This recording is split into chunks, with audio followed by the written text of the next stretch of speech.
Understand you soon, it won't be long. Keep on, keep running.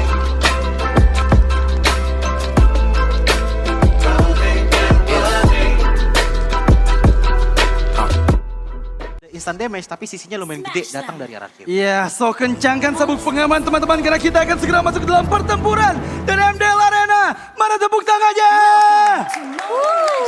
Let's go to the land of down. Masih dengan semangat yang sama untuk menyikapi match kita yang kedua. Pertemuan antara RRQ Sena dengan teman-teman dari Pendekar terpantau. Kali ini ada perbedaan rutinitas dari masing-masing player ya. Di sini Speechless akan dikawal oleh Drew untuk melakukan clearing. Minimal di area bawah, Chips dari Idok mengawali harinya di area bottom lane. Ya, tapi lihat itu Furious Dive yang cukup pasif ya. Connect 2 bar HP menghilang dari Jayski dan Dairen sepertinya Gokil. mencoba untuk ke-trigger lebih jauh. Hampir ya, nyaris. Kayak agak sedikit terkejut juga dari Jayski. Untung tidak nge-trigger ke area battle spell-nya sih. Ya tapi ngelihat dari emblemnya ya di sini sama-sama menggunakan Festival of Blood dari segi explainernya yang memungkinkan untuk ini lebih bakalan ke arah sustain plus damage sih, apalagi dengan Little Ignition ya yang diamankan oleh JSK. Jadi aku bener-bener cukup tertarik juga melihat bagaimana Conclusive Blast, Tenacity dan juga Vitality yang diamankan oleh Drew bakalan membayangin time waktu bakal seberapa lama gitu loh ke arah teman-teman dari Pendekar. Mengingat bahwa untuk di awal-awal ya RRQ Sena nggak punya modal damage yang cukup lah untuk bisa nge-meltdown arah frontline. Betul sih, karena ini bakal ada prolong team fight. Namun Ya betul. Ya, terjepit dengan heavy spin sepertinya Rina. Gak bisa diselamatkan. First Blood dipegang oleh Dairen. yes, permainan seru yang dijawab oleh RRQ Sena dengan tertumbangkannya sosok jungle di area bottom lane. Kembali terjadi pertikaian, Jayski dipaksa dengan flicker dikeluarkan. Masalahnya Rinsia juga memberikan vision di bagian belakang. Dan lihat, terpaksa untuk recall. Nyaris ya, nyaris saja tumbang di area sisi bawah menjadi korban selanjutnya. Tapi nampaknya teman-teman Pendekar mengalami kerugian yang cukup signifikan atas satu member yang hilang tanpa kompensasi. Karena kembali lagi dengan apa yang dikatakan oleh GP juga, dengan bermain ke arah long term team fight. Yang dicari untuk sekarang adalah sebanyak waktu yang bisa diambil, berarti makin besar juga chance. Tercuri oleh Rina dan juga Minion Fury. Membalikan semua keadaan dengan 3 member yang hilang dengan double kill di tangan Jayski. Wow, terlalu berapi-api yang membuat akhirnya RRQ Sena mereka harus mengalami kerugian bahkan satu buah gerakan di area bawah. Kembali kita lihat gimana reward manipulation Speechless mengunci memang area purple buff. Masalahnya Rina terlalu dalam dan dia pun gak bisa escape. Ini apa yang terjadi karena memang terlalu banyak darah. Lagi-lagi double kill dikantongi oleh RRQ Sena. Unexpected move sih, jual beli serangan yang cenderung cepat banget terjadi, Ji. Itu bukan jual beli serangan itu karena sih. Tapi recovery dari RRQ Sena yang emang terselamatkan dengan Idok yang sudah level 4. Masuk ke dalam sana dan penggunaan Faramis ini udah menjadi satu pick yang bagus banget menurutku. Karena kenapa? Ini udah menjadi salah satu asuransi lah kasarnya. Di saat ada Wirewalk yang dikeluarkan oleh Idok. Ada hero-hero seperti Yif, itu masih bisa diprotek dengan aman. Dan itu works banget. Dan rugian loh untuk teman-teman dari Pendekar. Jujur ya, ini berdarah-darah banget loh. Iya. 2 menit awal, 6 total point kill. Wow. Ini beda banget sama match yang sebelumnya ya. Awal tuh cenderung slow but sure banget temponya. Tapi berbeda untuk match kali ini. Tempur, adu mekanik juga terus diupayakan setelah mereka berhasil unlock skill yang keempat. Dan kembali tenang sebetulnya ya. Bagaimana kedua belah jungler diberikan space lagi untuk berfokus terhadap jungle patternnya. Dan Speechless masih terus membuat kita speechless. Posisi dia untuk kasih backup sih boleh-boleh sih. Iya, dan untuk sekarang sih backupan dari RRQ Sena ya. Itu bener-bener full banget ke arah bottom lane. Karena menurutku ini lebih ke arah teori ambil turtle. Turtle dari tadi selalu di arah bottom lane. Yang ngebuat akhirnya RRQ Sena, khususnya menurutku ya Idok sih. Ini bener-bener membantu banget Dairen. Ya, tapi lihat shortcut! Surprise!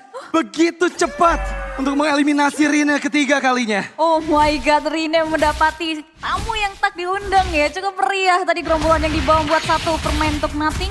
Dan Jayski coba untuk beradu mekanik di area bawah. Untuk menyikapi turtle yang udah mulai muncul. Ini cukup keras banget di pertemuan antara XP lane. Mindset udah mulai harus berubah sih. Kalau udah ngeliat Chip, hitungannya bilang aja Chip itu bawa tim. Udah hitungannya 5 orang gitu. Jangan dideketin karena sekalinya masuk ya kayak gitu hasilnya. Ya, Black Dragon form Mas Dairen di bagian belakang Drew. Masih sempat ke-trigger flickernya meskipun dirinya pun tertangkap.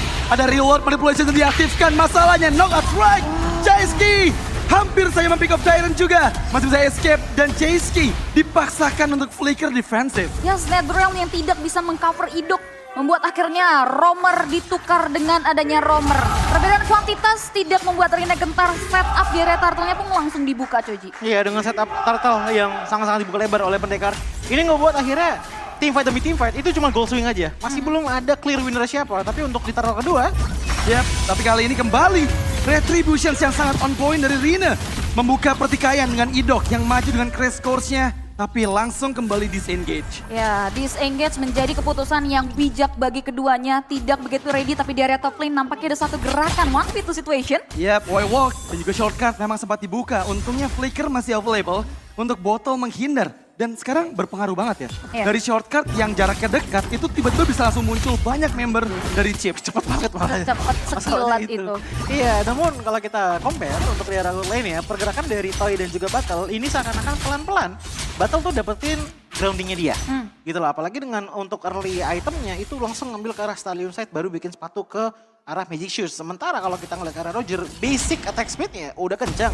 Namun bobot dari per basic attack-nya itu masih belum kelihatan dengan mungkin bisa diisi dengan DHS. Iya sih, dan di sini Battle maksimalin kekurangan dari pengurangan HP Roger itu tadi yang ngebuat dia bisa terus kasih pressure ke area sosok Toy. Tapi again di sini Toy juga konsisten banget untuk bisa jaga posisinya sehingga dari sela-sela tim fight yang terjadi keras di area Turtle, keduanya ini sama-sama punya safety first yang baik banget di area top lane. Ya, dan jujur 6 menit game berjalan, ini hampir nggak ada perbedaan gold sama sekali loh. Iya. Jadi saling Cool. beradu, team fight terus terjadi, point kill diambil satu sama lain. Tapi ya masih nggak ada perbedaan. Betul, masih equal dari kedua belah tim. Sama-sama punya titik manis untuk bisa nge-solve apa yang terjadi dari problem yang dibuat untuk kedua belah tim. Dan kali ini temponya udah mulai diturunin lagi sebetulnya ya. Belum ada gerakan-gerakan yang merugikan satu sama lain. Coy. Bakalan ada, tapi bukan dari pendekar, dari chip.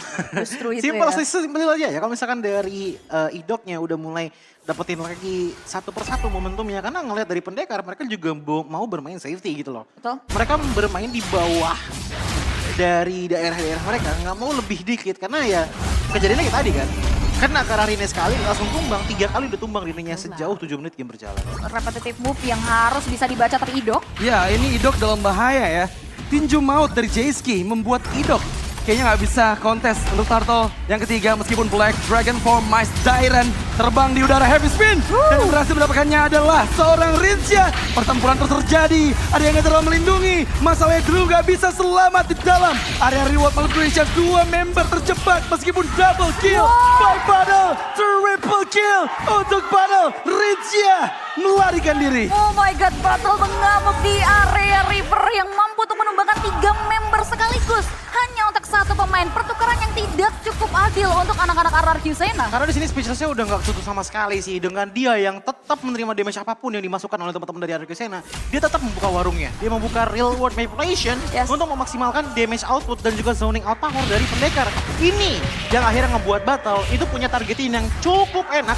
Apalagi ingat, XP lane-nya Jayski menggunakan Pakito di mana knockout strike bisa mendorong kembali teman-teman RRQ ke dalam real world manipulation. Ya betul, mobilitasnya cepat banget sehingga kebutuhan teman-teman pendekar akan Jayski untuk team fight dipenuhi. Begitupun juga kebutuhan sosok Jayski untuk nge-manage karya lainnya pun berhasil di-mention. Satu turret tadi berhasil dihancurkan lagi. Iya, kita bisa melihat untuk dari segi replaynya ya.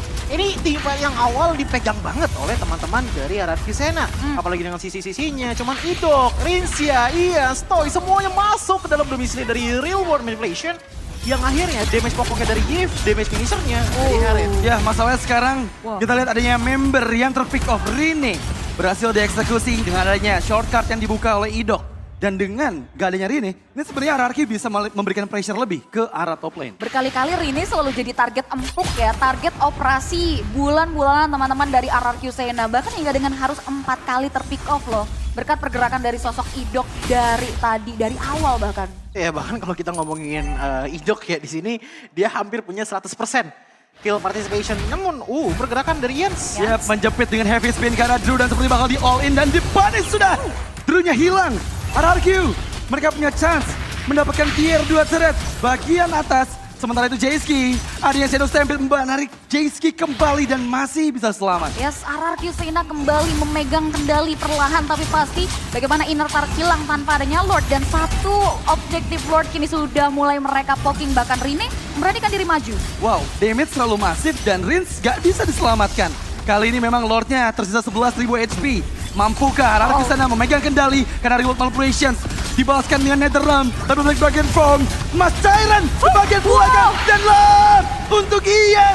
Bahkan Dairon mengejar Spectres, dua member hilang.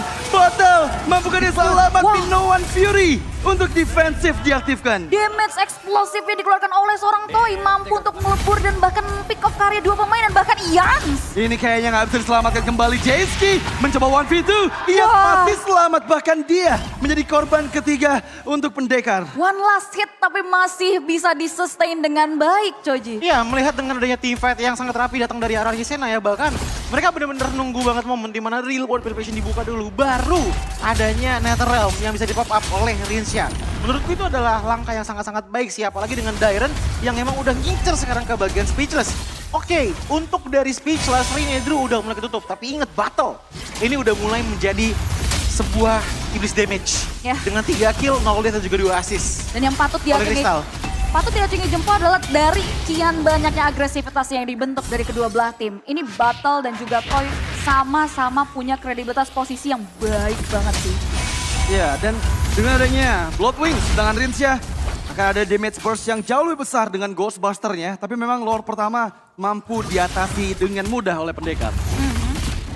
Lord yang akhirnya bisa dihandle dengan baik. Begitupun juga dengan perlawan dari teman-teman pendekar ya. Yang masih menolak untuk diisolasi sebetulnya di area mereka sendiri. Mereka masih terus coba untuk berusaha karena fun fact-nya baru 1 turret doang nih dari RRQ yang berhasil mereka tembus. Tapi tetaplah, ini udah kerugian yang cukup besar untuk pendekar ya. Tapi bisa dilihat bahwa kunci kemenangan mereka sih masih ada dengan 8.000 gold. Kembali dengan shortcut di dalam real world manipulation tapi di cancel. Minion Fury memang aktif, masalahnya masih ada nyawa cadangan. Netherrealm yang tepat timingnya dari Rinsya. Ian sebenarnya bagian depan dengan heavy spin dibuka. Apresa Slot gak mampu menghilangkan nyawa dari Ian. Tapi Jayski, flicker yang gagal, membuat dirinya terpanis. Meskipun Idok menjadi trading di sana. Masalahnya RRQ ini dipaksa untuk disengage. Wow, Jayski, what you doing bro? Dia mau coba untuk fokus ke arah Ians, tapi sayang sekali backupan dari Ians terlalu banyak. Yang ngebuat akhirnya Jayski harus tumbang. Ditukarkan dengan sosok Idok, setidaknya mereka tidak pulang dengan tangan kosong. Ini tuh bener-bener kayak ngelihat permainan gangsing ya. Kanan kiri kayak mereka bakal nge-clash. Berhenti bentar, ntar nge-clash lagi. Dan itu adalah habit yang terus-terusan terjadi. Tapi menurutku sendiri, ini akan menjadi satu hal yang cukup melambaikan tangannya, berarti game akan berlanjut.